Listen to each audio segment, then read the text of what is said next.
복음서는 예수님이 누구신가에 대해서 기록하고 있는 말씀입니다. 그래서 오늘 말씀의 마지막에도 그 사람들이 놀랍게 여겨 이르되 이가 어떠한 사람이기에 바람과 바다도 순종하는가 하더라. 읽는 독자로 하여금 궁금증을 일으키게 하는 거예요.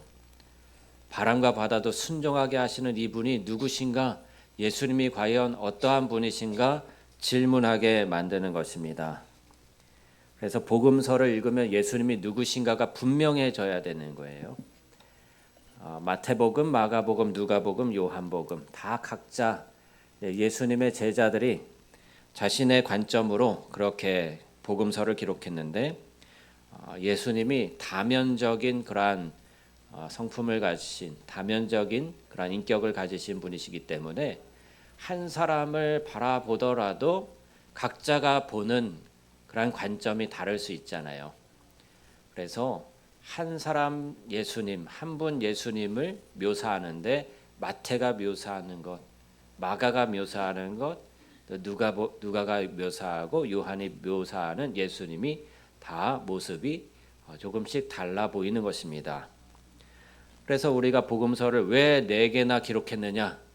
그냥 하나로 복음서, 공동 복음서 이렇게 하면 되지 않겠느냐? 왜 공동된 그런 공통된 내용들이 많이 나오잖아요. 각자의 관점이 다 다른 것이죠.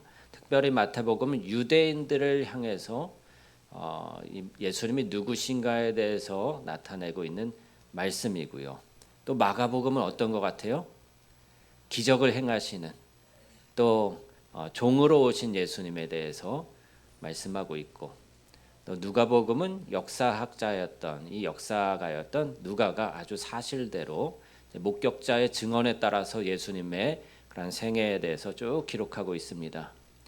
요한복음은 어떨까요? 요한복음은 하나님과 동등하신 신성을 지니신 예수님에 대해서 잘 나타내주고 있습니다. 그래서 참 하나님이시요 참 사람이신 예수님을 이 복음서가 골고루 그렇게 기록하고 있기 때문에 우리는 마태복음부터 요한복음까지 하나도 빠뜨림없이 예수님을 알기 위해서 잘 봐야 하는 것이죠.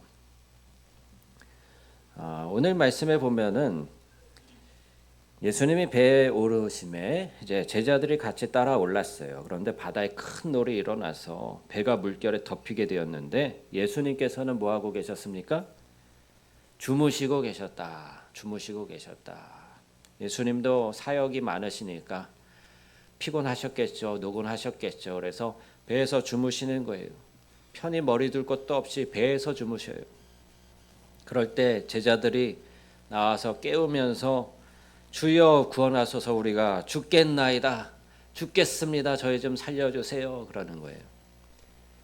예수님이 제자들과 멀리 떨어져 있는 것도 아니고 바로 곁에서 주무시고 계신데 배 안에서 주무시고 계신데 제자들이 두려움에 떨면서 두려워 죽겠다고 살려달라고 소리를 지르는 것입니다. 여러분 우리도 여러분 안에 예수님 계시잖아요. 그런데 삶에서 어려움을 겪을 때 어때요? 아이고 아버지 주여 하면서 주님의 이름을 부르지만 그 마음속에 죽겠습니다 이런 그런 마음이 있지 않습니까? 몸이 너무 아플 때라든지 또는 여러 가지 어려움들을 겪을 때 이 제자들과 우리가 다를 바가 없는 그런 모습을 보인단 말이에요. 근데 예수님께서는 어찌하여 무서워하느냐 믿음이 작은 자들아 이렇게 말씀하셨어요.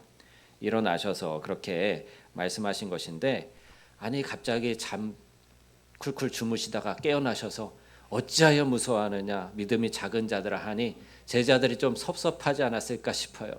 아니 지금까지 모른 척 그냥 잠을 쿨쿨 주무시던 예수님이 이렇게 상황이 다급하고 힘든데 이렇게 말씀하시다니 좀 섭섭하지 않았을까. 그런데 곧 일어나셔서 바람과 바다를 꾸짖으시니 아주 잔잔하게 되었다. 여러분 우리의 삶에 대해서 우리의 어려움 고난을 겪을 때에 예수님이 잠만 주무시고 계신 것 같지만 주무시면서도 다 알고 계셔요. 그죠? 네. 우리가 멀리 떨어져 계시고 우리를 돌보지 않으신 것 같은데 다 알고 계시다는 거예요. 우리는 항상 우리를 둘러싸고 있는 문제 속에서 신음합니다. 항상 어디를 가나 속을 썩이는 사람들이 있잖아요. 예상하지 못한 위기 상황이 발생하고요. 상황들은 우리에게 항상 많은 것을 요구하기도 합니다. 해야 할 일들은 쌓여 있고, 그래서 마음대로 안식하지도 못하고 쉬지도 못하고, 어디 가족 여행을 간다고 하더라도 또 갔다 오면은 일이 쌓여 있을까봐 두려운 마음에 또 불편한 마음으로 잘 쉬지도 못하는 그러한 때도 있지 않습니까? 또는 일이 너무 없어가지고 너무 심심하고 외롭고 친구 만나고 싶고 이런 공허감에 시달리는 분들도 있습니다. 이런 것들은 녹록지 않은 우리의 삶의 문제들인 거예요. 해결해야 할 문제는 늘 산적해 있는 것이죠. 언제나 문제에 놓여놔서 몸과 마음을 편하게 쉴 수 있을까 하고 생각해요. 언제 의무감이나 부담감에서 벗어날 수 있을까 하고 생각해요. 언제 우리는 우리를 괴롭히는 사람들에게서 벗어날 수 있을까? 언제 우리들은 경제적인 어려움에서 벗어날 수 있을까? 언제 우리의 아이들은 또 직장을 잘 얻어가지고 또 결혼도 하고 행복한 삶을 살 수 있을까? 그러나 막상 문제에서 벗어나도 모든 것이 끝나는 것 같지는 않습니다. 평생 조용하게 살고 싶다고 아우성치는 이들은 막상 주위의 모든 사람들이 떠나가고 조용해지면 그때부터는 행복할 것 같죠. 그런데 너무 고독하고 외로워지는 거예요. 그렇다고 또 난리를 쳐요. 문제와 부담이 사라지면 막상 그 다음에는 무기력감에서 벗어나지 못합니다. 괴롭히는 이들이 사라져도 막상 마음 가운데 후련함과 기쁨이 별로 없어요. 그러면 막상 문제라는 것은 당시에 생각하는 것처럼 그리 심각한 것이 아니지 않을까 생각해 보게 되는 거예요. 우리가 벗어나려고 애쓸 정도로 대단한 것들이 아니지 않을까 돌아보게 됩니다. 사실 문제 없는 인생은 없잖아요. 우리는 영적 성숙을 위해서 이 땅에 살고 있는 것이기 때문에 아무런 문제가 없다 하면 이 땅에서 그만 살고 다른 곳으로 이사를 가야 할 것입니다. 더 이상 여기에서 배울 것이 없으니 말이에요. 문제가 없다면 답도 없을 테니 이곳에 존재할 이유가 없는 거예요. 문제가 있기 때문에 삶이 역동적이고 흥미롭고 살아갈 만한 세상인 것입니다. 문제가 모두 사라진 다음에야 우리가 편안하고 즐거운 삶을 살 수 있다면, 우리의 모든 짐이 벗어진 다음에야 우리가 즐거울 수 있다면 우리는 대부분의 고통 속에서 인생을 살아가야 할 거예요. 우리의 삶의 대부분에서 즐거움을 느끼지 못할 거예요. 그러므로 문제가 있어도 즐거울 수 있어야 되고 문제가 있어도 행복할 수 있어야 하는 거예요. 그래서 외부에 있는 우리 바깥에 있는 문제들이 문제가 아니라 우리 마음이 너무 연약하고 우리의 믿음이 너무 부족한 것이 문제라는 사실을 기억하시기 바랍니다. 해결될 수 없을 것 같은 문제가 있을 때에 그것에 마음이 눌리고 마음이 어려워지고 불안해지고 두려워하고, 무엇이 문제일까요? 바깥이 문제일까요? 안이 문제일까요? 안이 문제가 아니에요.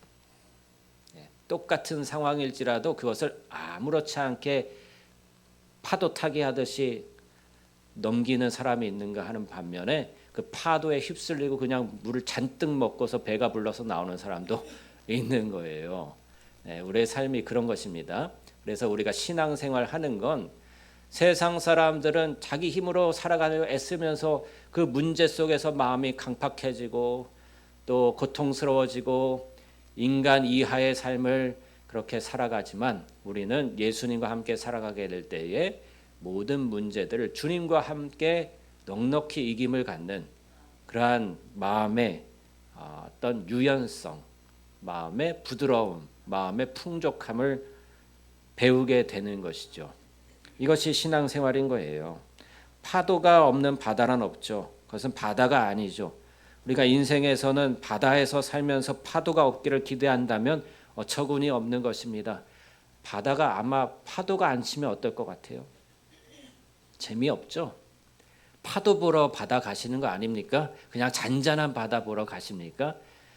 호수도 물론 잔잔한 호수도 좋아요. 그렇지만 바다에 가는 것은 파도를 보기 위해서 가는 것이고, 이 파도로 말미암아서 바위가 깎이고 자갈들이 이렇게 부드러워진 그 모래사장을 걷는 그 느낌이 참으로 좋잖아요. 여러분, 문제가 있기 때문에 우리의 마음도 고운 모래와 같이 그렇게 갈아져서 많은 사람들이 그 모래사장과 같은 우리의 마음을 걸으면서 쉼과 안식을 얻을 수 있는 것입니다. 그런데 우리의 마음이 뾰족뾰족한 그런 돌들로 가득하다면 어떻겠어요? 아무도 우리 곁에 오고 싶지 않고 우리 마음 가운데 쉴 수가 없고 머물 수가 없는 거예요. 그런데 파도가 계속 쳐가지고 고난의 파도가 계속 쳐서 우리 마음이 고운 모래와 같이 되면은 우리와 함께 있기를 즐거워하고 사람들이 우리와 함께 있으면 행복을 얻고 편안하고 또 쉼을 얻게 되는 우리가 된단 말이에요. 그러면 이 문제라는 이 고난은 우리에게 유익한 것이지 결코 우리를 해롭게 하는 것이 아니라는 사실을 우리는 깨달을 수 있습니다. 문제가 어디서 올까요? 그것은 우리의 영적 성숙을 위해서 주님이 우리에게 허용하시는 것입니다. 그 문제들은 우리에게 무엇을 보여주려고 하는 것일까요? 무엇을 가르쳐 주는 것일까요? 그것은 우리의 영혼의 상태를 나타내 보여주는 거예요. 영혼의 상태는 항상 자석과 같이 상황들을 끌어들입니다. 그러므로 우리는 우리에게 오는 문제가 무엇이냐에 따라서 우리의 영혼의 상태를 깨달을 수가 있어요. 우리에게 문제가 되는 것이 무엇일까요? 각자마다 다 다르잖아요. 그래서 우리가 무엇에 고통을 느끼느냐에 따라 달라지는 거예요. 그러니까 어떤 사람에게는 문제가 되는 것이 다른 사람에게는 문제는커녕 오히려 기쁨이 되고 활력이 되는 수 있다는 것입니다. 예를 들어서 어떤 이가 많은 사람들 앞에서 연설을 하게 되었다고 생각해 보세요. 저도 처음에 이 사람들 앞에서 서서 무엇인가 말하는 걸 굉장히 두려워하고 또 부끄러워했던 적이 있었습니다. 고등학생 때였어요. 근데 1년에 한 번 이제 그 신앙부장을 뽑더라고요. 그런데 제가 신앙부장에 뽑혔어요. 왜 그랬는지는 생각해 보면은 제가 어떤 신앙적인 고백을 친구들 앞에서 했던 적이 있었어요. 축구 시합이 있었는데 우리나라 월드컵이었나요? 이제 축구 시합이 있었는데 제가 기도하는 중에 우리나라가 이제 골 넣을 거야.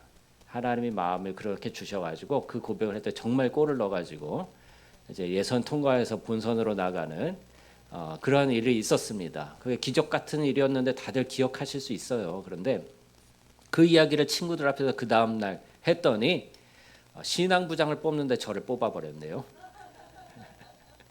근데 신앙부장은 이제 선생님이 이 앞에 나와서 그 수업을 하기 전 한 5분에서 10분 정도를 학생들 앞에서 친구들 앞에서 자기가 어떤 말씀이나 깨달은 바를 이야기를 하는 시간을 주는 거예요.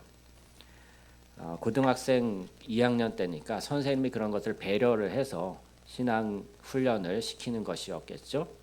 근데 처음에 섰을 때 저는 아이들 눈도 못 쳐다보고 고개를 그냥 이렇게 내리고서는 부끄러워하고 그랬었던 기억이 납니다. 그랬다가 이제 격려를 받고 아이들에게 그리고 나서는 그 다음부터는 10분 해야 될 건 막 20분씩 했던 말이에요. 그래서 너무 이제 어떻게 보면은 그 시간이 기다려지고 즐거운 시간이 되었던 거예요. 고통스러웠던 시간이 오히려 즐거운 시간이 되었던 것이죠. 그때의 기억으로 제가 여러분들 앞에서 이렇게 하나님 말씀을 담대하게 전하고 있는지도 모르겠습니다. 언젠가 이제 한 여인의 일기장에 이렇게 쓰여 있었습니다. 그녀의 일기장에는 경제적인 문제에 대한 슬픔과 억울함과 분노가 가득 차 있었고 주님께 기도하는 내용도 거의 대부분 그런 내용이었다는 거예요. 주님, 왜 어떤 이들은 부잣집에서 태어나고 나 같은 사람은 이렇게 가난한 집에 태어났어요. 억울해요. 주로 그런 투정들을 썼다는 거예요.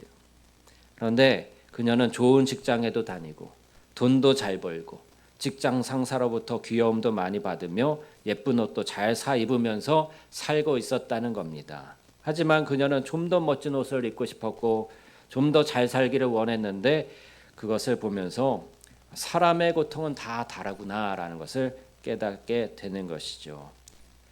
각자의 가치관에 따라 다른 거예요. 어떤 이가 무엇을 통해서 가장 고통을 받는가, 무엇을 문제로 여기는가는 그 영혼의 상태를 보여준다는 것입니다. 문제는 그 영혼의 상태를 교정하기 위해서 존재하는 것입니다. 예를 들어서 어떤 이가 아주 귀중한 물건을 잃어버렸다고 생각해 보십시오. 그리고 난처해했다고 한번 생각해 보시기 바랍니다. 그것은 그 영혼이 가장 귀하고 중요한 것들을 소홀히 하고 있다는 것을 보여주는 것입니다. 어떤 이가 문단속을 제대로 안 해서 문제가 생겼다고 한번 해봅시다. 그것은 그가 자신의 영혼을 제대로 단속하지 않으면서 타인의 말과 생각이 쉽게 그의 안에 침투할 수 있는 상태인 것을 보여주는 것입니다. 어떤 이가 다른 이에게 모욕이나 나쁜 일을 겪고 분노가 생기고 그에 대해서 용서가 안 된다고 해봅시다. 그것은 그의 영혼에 나쁜 속성, 그런 악한 속성이 많은 것을 보여주면서 천국에 이르기 위해서는 그러한 악성들이 처리되어야 함을 보여주는 것입니다. 어떤 이가 사소한 일에 근심과 염려가 많다고 해봅시다. 그것은 그의 영혼이 너무 약해서 악한 영들을 물리칠 수가 없고 그의 영혼의 권능이 필요함을 보여주는 거예요. 근심과 걱정이 많은 분들은 부르짖어 기도하면서 여러분의 영혼을 강하게 만들어야 합니다. 어떤 이가 지나친 의무감과 부담감 속에서 지치고 피곤한 삶을 살고 있다고 해봅시다. 그것은 그가 주님을 의지하며 주님의 능력으로 살지 않고 스스로의 힘으로 살고 있는 것을 보여주는 거예요. 지치는 분 계신가요? 너무 일이 많아서 피곤한 분 계신가요? 주님을 의지하면요, 많은 일들을 감당하면서도 피곤하지 아니하고 즐겁게 감당하면서 시시때때로 안식을 얻고 쉼을 얻을 수 있는 거예요. 쉼을 얻지 못하는 자들은 자기 스스로 그 모든 일들을 감당해야 된다는 부담감 때문에 쉴 때도 쉬지 못해요. 그리고 집중해야 될 땐 집중하지 못하고 늘 부담감과 피로감에 이렇게 눌려 사는 것입니다. 반대로 이제 이런 모든 문제들은요, 그의 영혼의 수준과 상태를 보여준다는 것이죠. 그리고 우리가 천국의 영광에 들어가기 위해서 어떤 부분들이 수정되고 변화되어야 하는지를 가르쳐 주는 거예요. 그러므로 영이 맑아서 그 가르침에 대해서 잘 깨닫고 적용해서 성장하는 이들은 문제가 왔다가도 금방 사라지고 금방 회복하게 되는 것입니다. 여러분 말씀을 꾸준히 들으시잖아요. 설교를 통해서도 들으시고 성경을 읽으시면서도 읽으시고, 그러면은 이 말씀이 실제가 되어서 여러분의 능력이 되어야 되는 거예요. 단지 오늘 목사님이 좋은 말씀 해주셨다, 기분 좋다 하고 돌아가면서 잊어버리시는 것이 아니라 이 말씀이 실제로 나의 삶에서 적용이 되어서 여러분을 좀 더 풍성한 삶으로, 자유로운 삶으로, 능력 있는 삶으로 이렇게 변화시켜야 하는 것입니다. 이처럼 여러분 우리가 말씀을 들을 때 이 말씀이 나에게 얼마나 적용되고 있는가 점검하셔야 되고요. 이 말씀이 나에게 적용이 조금밖에 안 되었다면 점점 더 그것이 실제가 되기 위해서 여러분은 애를 쓰셔야 돼요. 기도하셔야 되고 그 말씀을 묵상하고 나의 것이 되게 하기 위해서 탐구도 하시고 기도도 하시고, 그것이 실제로 나의 삶에서 어느 정도 이루어지고 있고 어느 정도 어느 부분에선 잘 안 되는가, 이런 것들을 파악하셔서 말씀대로 여러분의 삶에, 여러분의 마음에 적용해 가시기 바랍니다. 고집이 세고 자아가 강해서 좀처럼 반성하지 않는 사람도 있습니다. 논리에 집착하고 자신의 변호에 집착합니다. 누구의 조언도 듣지 않고 오직 자신은 불행하며 억울하다고 하는 사람들도 있습니다. 이들은 오랫동안 어두운 영혼의 상태에서 감옥에 묶여 있는 상태인 거예요. 반성을 통해서 성장하고 변화되어 가지 않기 때문에 똑같은 문제, 똑같은 시험이 반복됩니다. 영적 지식이나 영적 감동에서 주님을 알아가는 실제적인 경험과 지식에서 발전하지 못하는 거예요. 낮은 구원에 머물러 있거나 영원한 어둠 속에 속하게 될 수 있습니다. 천국은 몸만 교회에 가고 입술로만 주님을 고백하는 이들이 갈 수 있는 것이 아니에요. 심령과 중심이 주님께 온전히 굴복된 사람들이 천국을 경험하는 것이죠. 그리고 그 천국의 기쁨과 감동은 우리가 살아있는 동안에도 우리 안에 깊은 곳에서 언제나 느끼고 감지할 수 있는 것입니다. 우리는 문제 안에서도 기뻐할 수 있을까요? 네, 그렇게 할 수 있는 거예요. 그러한 풍성한 삶, 능력 있는 삶을 저는 여러분에게도 전해주고 싶고 저도 그렇게 살고자 노력하는 것이죠. 우리는 문제 안에서 기뻐할 수 있습니다. 문제가 우리를 더 아름답게 만들고 풍성하게 하고 우리를 주님께로 가까이 이끌기 때문에 문제를 통해서 문제 안에서 즐거워할 수 있는 거예요.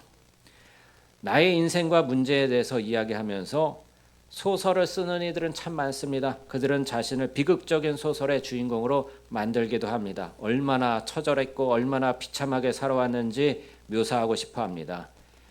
그런 것은 온갖 재앙을 끌어들이는 거예요. 과거를 이야기할 때 내가 얼마나 고생했는가, 내가 얼마나 비참했는가 그런 얘기를 즐겨 하지 마십시오. 오히려 그 고통으로 인하여서 내가 얼마나 주님께로 더 가까이 나가고 주님께서 얼마나 나를 만들어 오셨는가를 고백하시기를 바랍니다. 그리고 앞으로 미래를 소망하면서 주님께서 나를 얼마나 자유롭게 하시며 풍성하게 하시며 사랑이 많게 하시며 성숙하게 하실 것인가에 대해서 믿음으로 고백하며 나가시기를 바랍니다.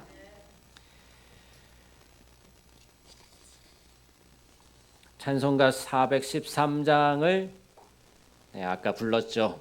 내 평생 가는 길. 이 가사를 지은 스태포드 라는 목사님은 현대판 욥이라고 불려요. 이 스태포드 교수는 시카고의 대화재로 전 재산을 잃었다고 합니다. 그런데 바로 그 시각 부인과 4명의 자녀가 기선을 타고 프랑스로 가고 있다가 사고로 인해서 배가 침몰하게 됩니다. 이 침몰 사고에 대해서는 배의 충돌 사고라는 견해도 있고 강한 풍랑 때문이라는 이야기도 있어요. 어느 쪽이 맞는지 모르지만 찬송가 가사의 내용을 보면 배의 풍랑 때문에 배가 침몰했다고 보여집니다. 침몰 직전에 부인은 내 아이와 함께 5이 같이 하나님께 기도했습니다. 부인은 내가 죽더라도 이 아이들을 살려달라고 간절하게 부르짖었어요. 하지만 나중에 구명정에서 살아나 깨어난 그녀는 실신을 하고 마는데 내 아이가 파도에 휩쓸려서 하늘나라로 갔던 것입니다. 그녀는 충격으로 정신병원에 입원했어요. 그리고 이 소식이 스태포드 교수에게 전해집니다. 그는 부인을 위로하기 위해서 동일한 항로로 배를 타고 갔습니다. 충격에도 불구하고 하나님께 감사와 찬송을 드립니다. 이번엔 날씨가 구름 한 점 없이 너무나 좋았습니다. 어느 날 갑판에서 선장은 스태포드 교수에게 말합니다. 교수님, 바로 이곳이 사고로 인해서 교수님의 자녀들이 사라진 곳입니다. 그때까지 잔잔함을 유지하던 스태포드의 마음속에 커다란 파도가 일어나기 시작했어요. 슬픔에 잠겼어요. 그리고 이렇게 마음으로 고백합니다. 나는 전심으로 주님을 섬겼다. 그런데 왜 내게 이런 일이 생기는가? 도대체 하나님은 어디 계신가? 그는 선실의 방에 틀어박혔습니다. 모든 이들이 걱정했습니다. 그의 마음이 실족하지 않았을까 염려한 거예요. 절망하고 탄원하며 기도하던 스태포드에게 갑자기 놀라운 주님의 임재가 덮였습니다. 모든 고난과 모든 절망을 바꾸시는 주님의 강렬한 임재와 평안이 임한 후에 스태포드는 세상을 초월한 마음의 평화를 얻게 되었어요. 황혼이 기울 무렵 스태포드가 밖으로 나와서 모두 그의 상태를 궁금해하며 다가온 사람들에게 승리했음을 보여주는 빛나는 그의 얼굴을 보여줍니다. 그는 빛나는 얼굴로 그를 기다리고 있는 사람들에게 한 장의 종이를 내밀었어요. 그것은 하나님의 영광을 경험하고 쓴 시였고 바로 찬송가 413장의 가사였던 것입니다. 우리 413장 함께 찬양해 볼까요?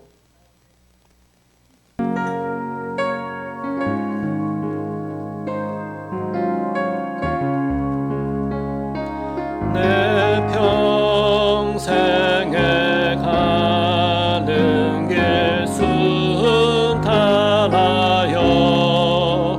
내 잔잔한 강 같은 지게 되는 거예요. 그 주님의 임재와 현존은 세상의 모든 재앙과 절망과 낙담을 능히 이기고 극복할 수 있음을 보여줍니다. 스태포드 교수의 찬송시는 파도를 보지 않고 그 파도 속에서 주님을 보면서 세상을 초월한 평강과 기쁨을 경험할 수 있다는 것을 우리에게 그의 경험으로 보여주고 있습니다. 여러분, 문제 안에서 기뻐할 수 있습니까? 그렇습니다. 그것은 가능한 거예요. 우리가 문제를 보지 않고 주님을 바라볼 때 우리는 기뻐하고 즐거워하며 승리할 수 있어요. 베드로가 파도를 보지 않고 주님을 봤을 때 물 위를 걸었던 것처럼 우리는 주님을 보면서 문제 위에서 즐거워할 수 있는 것입니다. 자신의 상황을 절망적으로 보지 마세요. 문제 위에서 낙담하지 마세요. 오히려 즐거워하십시오. 그 문제로 인해서 우리가 주님을 붙드는 삶을 배울 수 있고 주님께로 더 가까이 연합할 수 있다는 사실로 인해서 우리는 행복할 수 있습니다. 할렐루야. 우리 함께 기도하겠습니다.